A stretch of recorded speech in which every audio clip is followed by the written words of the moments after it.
Hi friends, ఎలా ఉన్నారు? నేను దీప్తి. మీలో కొంతమందికి నేను గుర్తున్నానని అనుకుంటున్నాను. ఏపీఎస్సీ గ్రూప్ 2 ఎగ్జామ్ అయినాక ఒక చిన్న వీడియో చేశాం కదా, ఈ బోర్డు దాకా రీచ్ అవ్వాలని. సో చాలా సపోర్ట్ చేశారు మీరందరూ. బట్ ఈ వీడియో చేయడానికి రీజన్ ఏంటంటే, నిన్నే రిజల్ట్స్ వచ్చాయి కదా ఏపీఎస్సీ గ్రూప్ 2. కంగ్రాచులేషన్స్ అండి ఎవరైతే క్లియర్ చేశారో prelims. All the best for your mains examination. And ఎవరైతే జస్ట్ చిన్న చిన్న మిస్గైడెన్స్ వల్ల 100 బిట్లు పెట్టందే నువ్వు రేస్లో ఉండవు, your out of the race అని ఇట్లా చిన్న చిన్న మిస్గైడెన్సెస్ వల్ల పాపం రాసిన మార్క్స్ కూడా కోల్పోయి నెగిటివ్ మార్కులోకి వెళ్ళడం, ఇంకా తక్కువ మార్కులోకి వెళ్ళడం వల్ల ప్రిలిమ్స్ క్లియర్ చేయలేకపోయారు. అన్ఫార్చునేట్లీ డల్ అవ్వద్దు, బాధపడద్దు. బాధ ఉంటుంది, కొన్ని గంటలు 1 or 2 డేస్కే దాన్ని పరిమితం చేయండి. నెక్స్ట్ అని థింక్ చేయండి. ఎందుకంటే మీరు చదివింది ఎప్పటికీ వేస్ట్ అవ్వదు, వృధా పోదు. మీకోసం ఒక మంచి జాబ్, మంచి పొజిషన్ వెయిట్ చేస్తూనే ఉంటుంది. మిమ్మల్ని ఏదో ఇప్పుడు దీని నుంచి బయటకు తీసుకురావాలని మోటివేట్ చేయట్లేదు, హార్ట్ఫుల్లీ చెప్తున్నాను. ఖచ్చితంగా అంతే. ఎస్ఐ క్లియర్ చేయని వాళ్ళు కూడా ఐపీఎస్ క్లియర్ అవుతున్నారు అనమాట. సో మన సాధనంలో పనులు సమకూరుదారులోనే, అంతే. అదొక్కటి నమ్ముదాం. ఇంకోటి ఏంటంటే, ఇప్పటి వరకు ఎవరైతే ప్రిపరేషన్ స్టార్ట్ చేయలేదో, ప్రిలిమ్స్ రిజల్ట్స్ వస్తే చూసుకుందాంలే మనకు అవుతుందో లేదో అన్నట్టు, రిజల్ట్స్ అయితే వచ్చింది. మీరు క్లియర్ చేస్తుంటే మాత్రం ఇంకా 1 day కూడా టైం వేస్ట్ చేయొద్దు. ఏమో ఆ సమితులన్నీ అరేంజ్ చేసుకోండి. ఆ బుక్స్ కలెక్షన్ కావచ్చు, ఎక్కడ జాయిన్ అవ్వాలి అనే విషయానికి వస్తే 250కి కూడా మాకు పాలిటీ కోర్సు, 200కి ఎకానమీ కోర్సు, ఇట్లా చాలా అవైలబుల్లో ఉన్నాయి. యూట్యూబ్లో అయితే చాలా ఇన్స్టిట్యూట్స్, చాలా ఛానల్స్ రెడీగా ఉన్నాయన్నమాట. మేబీ అంటే 250కి వస్తుంది కదా అని కూడా మనం దాన్ని అండర్ ఎస్టిమేట్ అయ్యలేము. అది మంచి కోర్స్ అయి ఉండొచ్చు, మంచి మెంటర్, మంచి టీచర్ మనకి చెప్తూ ఉండొచ్చు, అది వేరే విషయం. కానీ మనీ తక్కువ కదా అని మీకు నచ్చకున్నా బాగాలేకున్నా జాయిన్ అవ్వద్దు. ₹1 పోయినా కష్టపడి ఆ రూపాయి, అంటే మీరు పూర్ అయితే కొంచెం మనీ అడ్జస్ట్ చేసుకోలేకపోతే try to adjust money for your course అండి. ఎందుకంటే ఇది భగవంతుడు, ఏపీఎస్సీ బోర్డు మనకి ఇచ్చిన అవకాశం అన్నమాట. ఈ మెయిన్స్ అనేది ఆఖరి మెట్టు. దీన్ని మనం ఎక్కాలి, ఎలాగైనా సరే ఎక్కాలి, కష్టమో నష్టమో. కాబట్టి ఒక మంచి మెంటార్ దగ్గర, మంచి ఇన్స్టిట్యూట్లో జాయిన్ అవ్వండి. అది ఏదైనా, ఎందుకంటే ఒకరికి అర్థమైంది అదే సార్ చెప్తే ఇంకొకరికి సరిగా ఎక్కకపోవచ్చు. ఏదైనా మంచిగా, అంటే మనీ చూసుకోకుండా కొంచెం ₹1 పోయినా మంచిగా మనకి సబ్జెక్ట్ రావాలి. ఎందుకంటే మెయిన్స్ అనేది సబ్జెక్ట్ ఓరియంటెడ్ ఉండొచ్చు, చాలా డైనమిక్గా ఉండొచ్చు, చాలా సబ్జెక్ట్ ఓరియంటెడ్గా ఉండొచ్చు, కాన్సెప్చువలైజ్గా ఉండాలన్నమాట మన థాట్ ప్రాసెస్ అనేది. అలా ఎగ్జామ్ పాయింట్ ఆఫ్ వ్యూలో చెప్పే వాళ్ళ దగ్గర జాయిన్ అవ్వండి, 1-2 సార్లు ఆలోచించి. ఓకే. ఇంకోటి ఏంటంటే, ఇంకా ఆ వీడియో గురించి నేను మీకు చెప్పాలనుకుంటున్నాను. 99% ఆఫ్ ద పీపుల్ సపోర్ట్ చేశారు.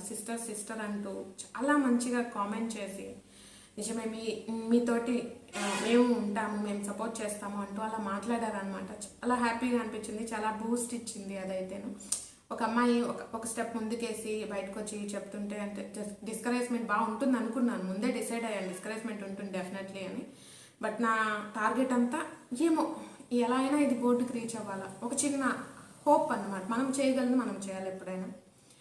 సో మీరందరూ దాన్ని ఎక్కువ మందికి, 133,000 మందికి రీచ్ అయిందండి. నా ఛానల్లో ఉన్న సబ్స్క్రైబర్స్ జస్ట్ 149 మంది. 149 ఏంటి, నేను ఏ ధైర్యంతో దాన్ని నా ఛానల్లో అప్లోడ్ చేశానో కూడా నాకు తెలీదు.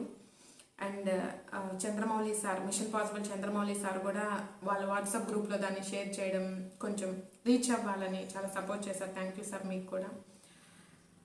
నెక్స్ట్ ఏపీఎస్సీ బోర్డు, ముఖ్యంగా పరిగే సుధీర్ సార్కి కూడా మనందరి తరపున కృతజ్ఞతలు సార్. ఎందుకంటే మీరు మా కోసం ఎక్కువ ఆలోచించారని మేము నమ్ముతున్నాం, నిజంగా కూడా ఈ 1:100కి. Thank you so much sir, from the bottom of our hearts. Thank you so much. So ఈ థ్యాంక్స్ నా ఒక్కదాని తరపున కాదు, 92,000 మంది తరపున అప్రాక్సిమేట్లీ. ఇది మనకిచ్చిన అవకాశం. ఇంకా మనం ఏంటి, కట్ ఆఫ్లు తగ్గియాలనో లేకపోతే పేపర్ టఫ్నో ఇంకా దెర్ ఇస్ నో ఛాన్స్. ఎందుకంటే పోస్టులు పెరగవు కదా, నువ్వు ఎంత అటు ఇటు అయి చదివిన పోస్టులు పెరగవు. అంటే నీకు ఉన్న పోస్టుల్లోనే నువ్వు మెరిట్లోకి వెళ్ళాలా, అంటే నువ్వు టైం వేస్ట్ చేయకు. ఇంకా టైం వేస్ట్ చేయకుండా మన ప్రిపరేషన్ మనం కొనసాగిద్దాం. రిజల్ట్ గురించి ఆలోచించొద్దు, మీరు చేయండి అని అంటుంటారు కదా జనరల్గా, భగవద్గీతలో శ్రీకృష్ణుడు చెప్పాడని. రిజల్ట్ గురించి మనం ఆలోచించుకుని ఉండలేం, హ్యూమన్ సైకాలజీ అది. కానీ ఎక్కువ ఆలోచించొద్దు.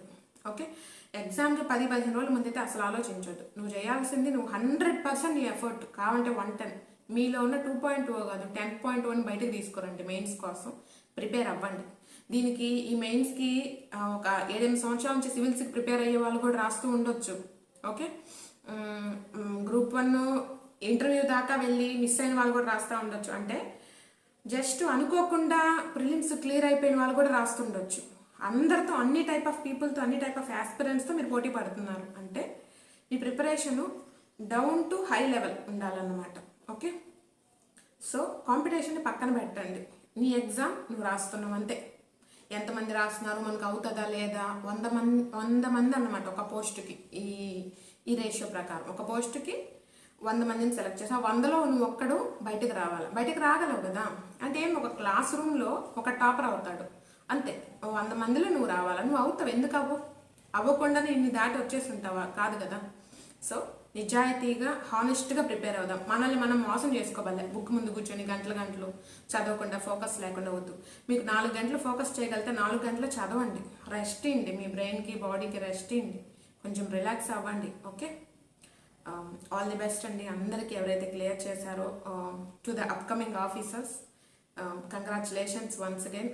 ప్రిలిమ్స్ క్లియర్ చేసిన వాళ్ళకి thank you. Keep supporting. Thank you so much.